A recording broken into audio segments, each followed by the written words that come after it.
यूं जमी पर बैठकर क्यों आसमां देखता है। यूं जमी पर बैठकर क्यों आसमान देखता है। पंखों को तू खोल, जमाना सिर्फ उड़ान देखता है। जमाना सिर्फ उड़ान देखता है। नमस्कार मित्रों, आज के इस 35वें एपिसोड में विज्ञान के कक्षा 8 के पाठ कार्बन और उसके यौगिक में आपका स्वागत है। मित्रों, आज हम इस 35वें एपिसोड में इस कार्बन और उसके यौगिक के बारे में चर्चा करेंगे। मित्रों, मैं आपको एक कहानी सुनाता हूँ। एक दिन मैं स्कूटर स्टार्ट कर रहा था। कई किक लगाने के बाद भी स्कूटर स्टार्ट नहीं हुआ। हमने सोचा और रिंच की सहायता से स्कूटर का प्लग निकाल कर देखा और मैं देखा कि प्लग में कार्बन जमा हो गया है। छात्रों ने हमसे पूछा कि सर, ये कार्बन क्या होता है। ये सब देखने के लिए बच्चों ने पूरा झुंड वहाँ बच्चों का खड़ा हो गया और सभी कौतूहल से देखने लगे। हमने प्लग के एक धातु के बने भाग पर काला पदार्थ जमा हुआ दिखाया और बोला कि देखिए बच्चों, यही कार्बन है। मित्रों, जैसा आपको ज्ञात है या नहीं भी ज्ञात होगा, तो अब तक लगभग 118 तत्वों में से प्रकृति में प्राप्त 92 तत्वों में कार्बन एक महत्वपूर्ण तत्व है, जो संसार में पाए जाने वाले सभी सजीवों, पौधों एवं जंतुओं तथा लगभग सभी भोज्य पदार्थों में उपस्थित होता है। कार्बन का प्रतीक C होता है। कार्बन शब्द लैटिन भाषा के कार्बो शब्द से बना है। कार्बो का अर्थ कोल होता है। अब हम कार्बन की उपस्थिति कहाँ कहाँ होती है उसके बारे में बात करते हैं। हम देखते हैं कि पेंसिल से कागज़ पर लिखना या स्केच करने पर काला निशान बन जाता है। लालटेन और कई चीज़ें जैसे हमने बताया कि पेंसिल से काला निशान बन जाता है। और भी कई उदाहरण हैं, जैसे लालटेन लैंप जलाने पर कांच की चिमनी पर जमी कालिख तथा आँख में लगने वाला काजल, लकड़ी को आंशिक रूप से जलाने पर प्राप्त काला पदार्थ, ये सभी मौन में कौतूहल जगाता है कि यह क्या है।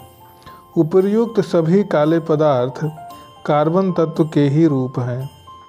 कार्बन एक ऐसा तत्व है जो एक ओर पेंसिल में लगे ग्रेफाइट के रूप में होता है और अन्य हीरे के रूप में या लकड़ी को जलाने पर जो काला दिखता है उसके रूप में होता है।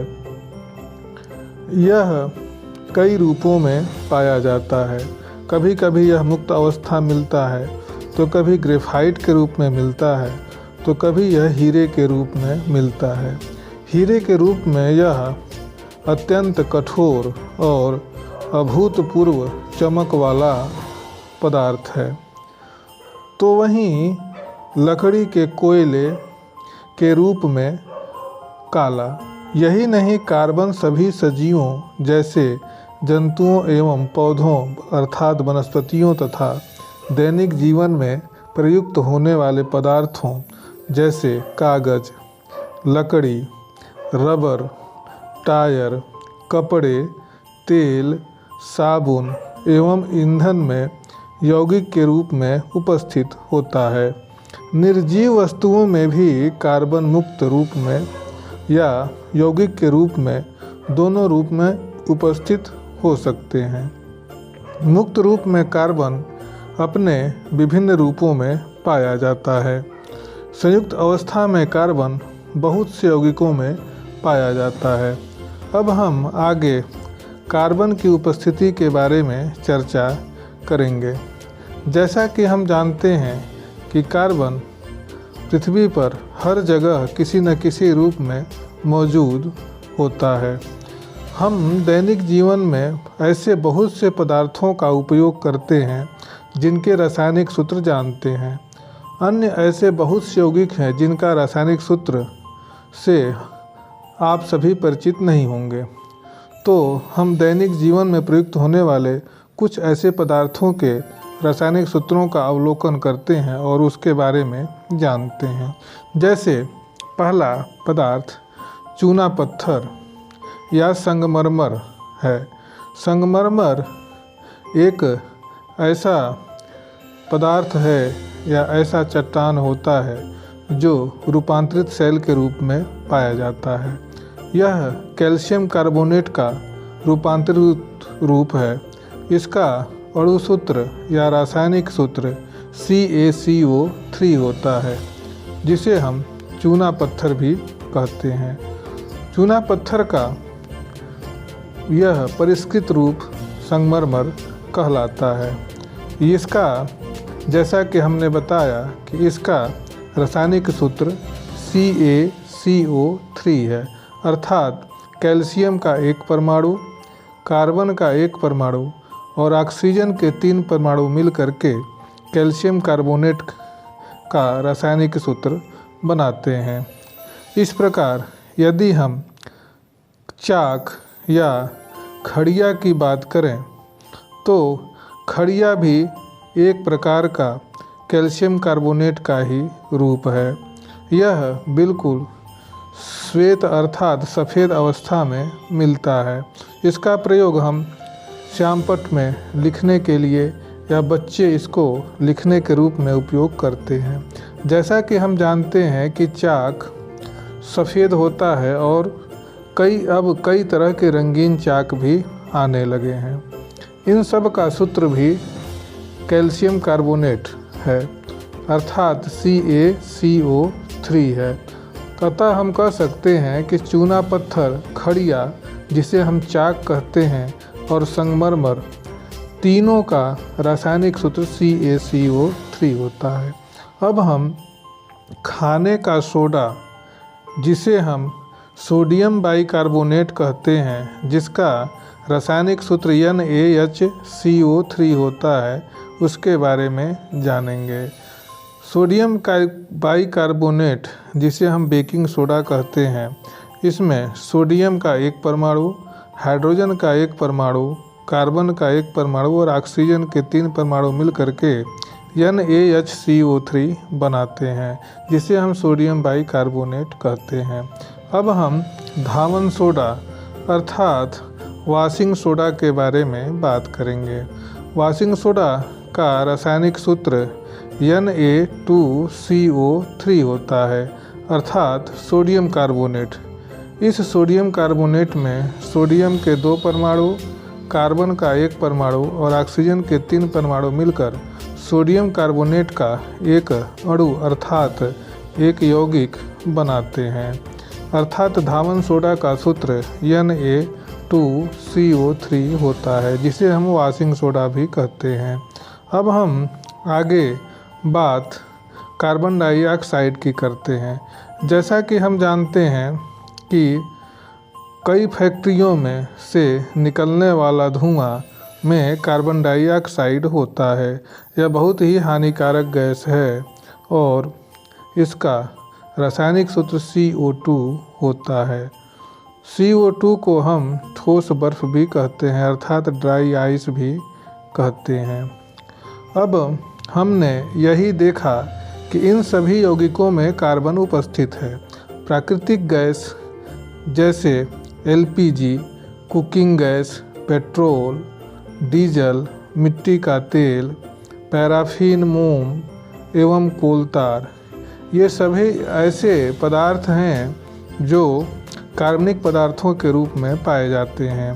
एलपीजी, जिसे हम ब्यूटेन और आइसोब्यूटेन का एक मिश्रण होता है, जिसका उपयोग हम भोजन बनाने में गैस सिलेंडर के रूप में करते हैं, और अन्य भी जैसे डीजल, मिट्टी का तेल, ये सब भी जो भी ये पदार्थ हैं, ये सभी हाइड्रोकार्बन हैं और इनमें मुख्य रूप से कार्बन तथा हाइड्रोजन मिल करके यौगिक के रूप में बनाते हैं, जिन्हें हम हाइड्रोकार्बन कहते हैं।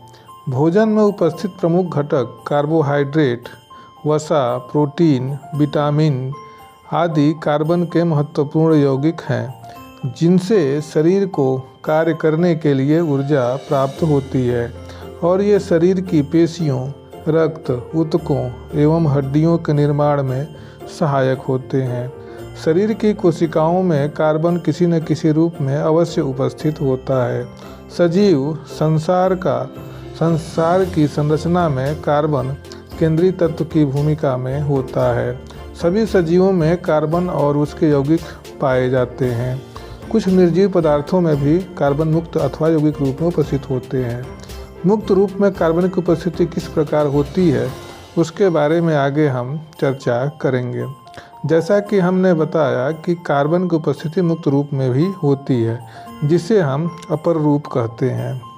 यदि हम ध्यान से देखें तो पाएंगे कि कार्बन यौगिकों के रूप में हमें प्राप्त होता है। साथ ही कार्बन कोयला, कालिख, ग्रेफाइट, हीरा आदि या अन्य हाइड्रोकार्बन के रूप में पाया जाता है। जैसा कि वीडियो क्लिप में दिख रहा है कि यह एथेन का सूत्र है। यह एथेन की संरचना है, एथीन की संरचना है, जिसे हम एथिलीन कहते हैं। इसमें कार्बन के 2 परमाणु और हाइड्रोजन के 4 परमाणु होते हैं। इसी प्रकार मेथेन, जिसे हम CH4 कहते हैं, या ग्रेफाइट या हीरा की संरचना चतुष्फलकी होती है। जिस प्रकार हीरे की संरचना होती है, जैसा कि वीडियो क्लिप में दिख रहा है, यह एक चतुष्फलकी संरचना है जो एक कार्बन से 4 कार्बन जुड़े होते हैं और एक पूरी तरह से श्रृंखला का रूप धारण कर लेते हैं। कार्बन विभिन्न रूप में सभी रासायनिक गुण तो एक समान होते हैं, परंतु भौतिक गुण भिन्न भिन्न होते हैं। पदार्थों के इस गुण को हम अपर रूपता कहते हैं।